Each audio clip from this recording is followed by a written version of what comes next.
Olá, você está ouvindo o podcast Devocionais em Série A Páscoa do Cordeiro, seu devocional no Evangelho de Marcos, capítulos 14 a 16.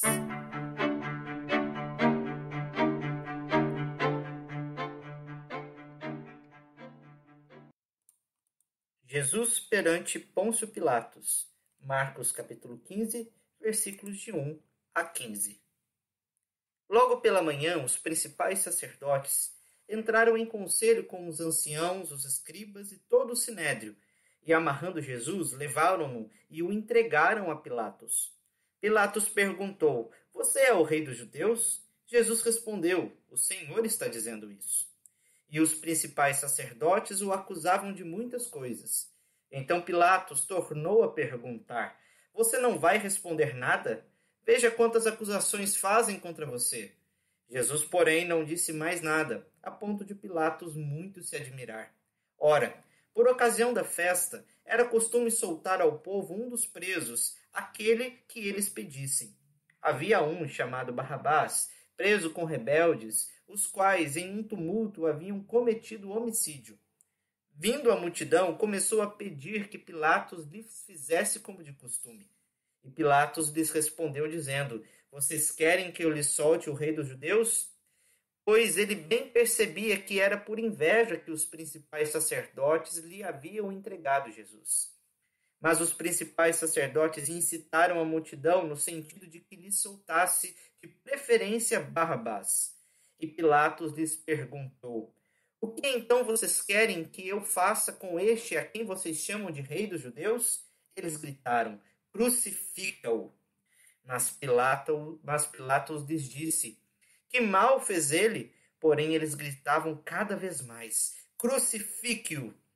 Então Pilatos, querendo contentar a multidão, lhe soltou Barrabás e, depois de mandar açoitar Jesus, entregou-o para ser crucificado. Todos nascem inocentes até que provem o contrário, diz a Constituição Federal Brasileira.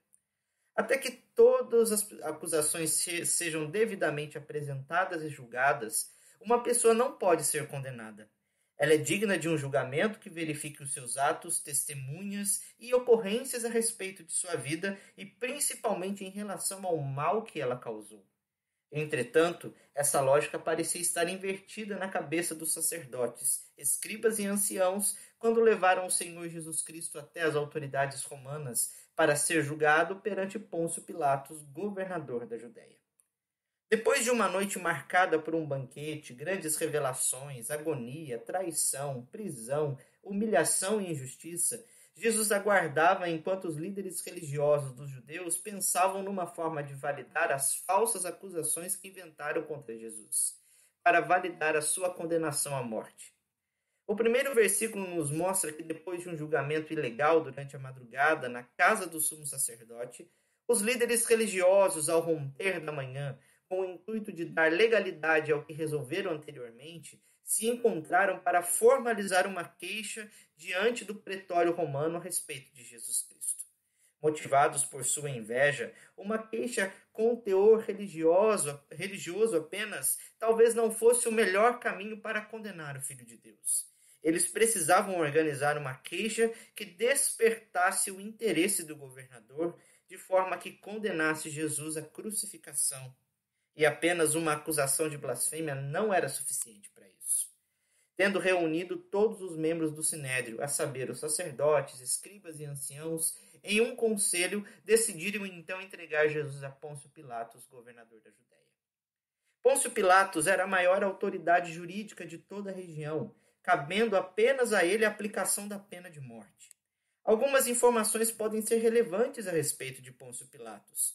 Segundo uma carta de Antipas I, encaminhada ao imperador Calígula, Pôncio Pilatos é descrito como uma pessoa inflexível, obstinada e sem misericórdia. Certamente era uma autoridade que ostentava sua posição e não gostava nem um pouco dos judeus, devido à sua fama de revolucionários e tumultuadores. Os relatos do Evangelho nos mostram que talvez a acusação de Antipas I pudesse ser exagerada, com respeito à sua falta de misericórdia. Contudo, seu orgulho e crueldade é uma característica preponderante na personalidade de Pôncio Pilatos. Pôncio Pilatos recebe os líderes religiosos ouvindo as suas acusações sobre Jesus. O evangelista Lucas nos mostra que essas acusações proferidas pelos religiosos eram exatamente de cunho político, de que Jesus pervertia a nação contra os seus ensinos, dizendo aos judeus que não deviam pagar tributo a César e se auto-intitulando rei dos judeus. Ou seja, os religiosos acusavam Jesus Cristo de ser um rebelde revolucionário que desejava o rompimento político dos judeus com os romanos.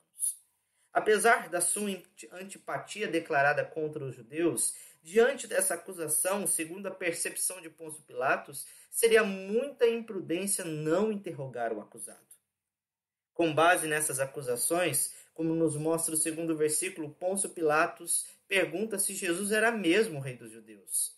Com base nos relatos do evangelista João, Cristo responde afirmativamente que ele era rei, mas não segundo a perspectiva política dos judeus. Cristo está longe de ser um rebelde revolucionário que defendia a libertação dos judeus do domínio do Império Romano. Cristo é rei de um outro reino. As suas ordens estão miríades de anjos para o livrar, se ele de fato quisesse aquilo. Mas o reinado de Cristo, que Cristo anunciava, era um reinado profetizado no Antigo Testamento, um reinado que se espalharia por sobre toda a terra, alcançando gentes de todos os povos, tribos, línguas e nações, sendo estabelecido no coração daqueles que creem, mas que domina todas as esferas da vida, no tempo, no espaço e na história. Um reinado espiritual. Muitos ainda esperam que Jesus se levante em favor de uma política corrompida, dominada por elites, maiorias, minorias e cheias de linhas divisórias. O reino de Deus será sempre marcado pela antítese, ainda que se associe de forma co-beligerante à política dos homens. O reinado de Cristo é a única e verdadeira esperança para este mundo. Convencido de que não havia nada que pudesse condenar Jesus Cristo à morte, Pôncio Pilatos, como segue o relato de Lucas, entrega Jesus para ser julgado por Herodes, uma vez que Jesus era galileu e a Galiléia estava sob a jurisdição desse rei. Diante de Herodes, nada foi encontrado que pudesse condenar a Jesus. Por isso ele é mandado de volta ao governador para que então decida o que fazer com ele. O terceiro versículo de Marcos nos mostra que os sacerdotes fizeram mais acusação a Jesus. Jesus, porém, ficou em silêncio mais uma vez, como havia ficado diante do Sinédrio. Cristo não abriu a sua boca, cumprindo aquilo que profetizou Isaías a seu respeito. Tal postura causou tamanha admiração ao magistrado, pois, como se diz por aí, quem cala consente. Cristo, no entanto, não estava sendo simplesmente entregue para a morte, como queriam os judeus, mas estava entregando a si mesmo. Ele seria preso para que pudéssemos ser livres. Ele seria morto para que pudéssemos viver. Seu propósito não estava nas mãos daqueles homens, mas nas mãos do Pai Eterno que determina todas as coisas. Era costume, em toda a festa da Páscoa, os romanos libertarem um preso judeu, a fim de demonstrar boa vontade para com os judeus. Pôncio Pilatos não estava disposto até então a entregar Jesus à morte. Mesmo tendo poder para livrar Jesus, propôs que a multidão desse o veredito desse caso, como nos contam os versículos 6 a 15 deste capítulo do Evangelho de Marcos. Ele propõe à multidão que escolhesse entre Cristo e Barrabás.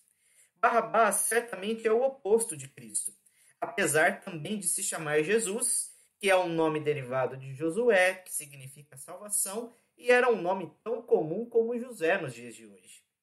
Barrabás era um fanático patriota, provavelmente membro de um grupo rebelde chamado Zelote, que se organizava para libertar os judeus da opressão dos romanos.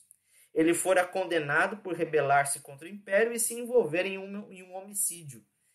O Jesus que os judeus escolheram era o revolucionário político, condenado por seus crimes, que nem sequer poupava o seu próprio povo caso se voltasse contra os seus ideais.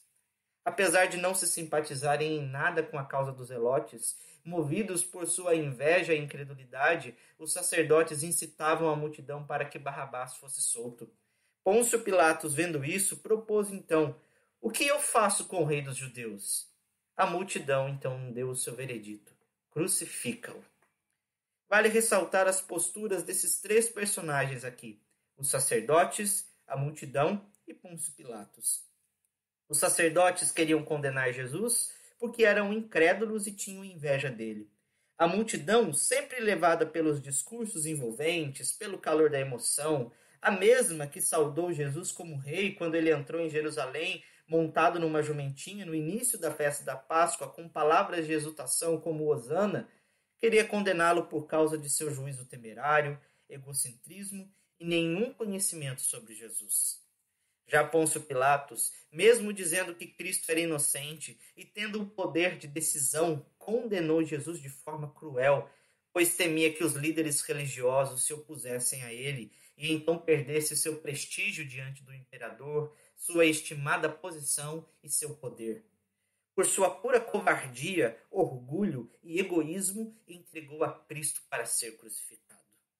Veja quantos pecados levaram Cristo para a cruz: mentira, orgulho, inveja, covardia, incredulidade, falta de conhecimento, juízo temerário, insensatez, egoísmo.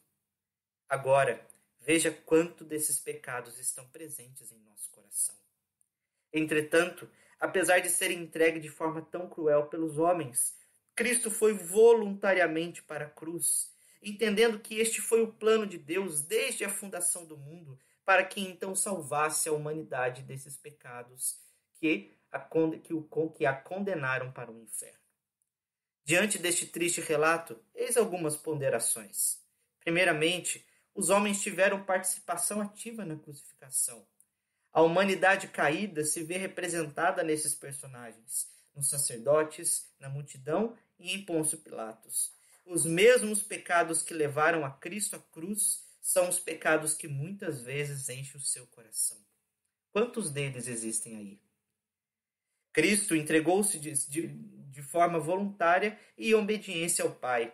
Por isso, em segundo lugar, nós aprendemos que sua serenidade e, apesar de todas as acusações, nos mostra sua confiança plena. Era preciso que isso acontecesse, pois assim seu reino seria estabelecido. Não um reino político, mas espiritual. O perdão verdadeiro e a salvação são marcas indeléveis desse reino. Você pode entender então que seus pecados foram perdoados? Todo aquele que o confessa alcança a misericórdia. Então, confie em Cristo. Que Deus o abençoe.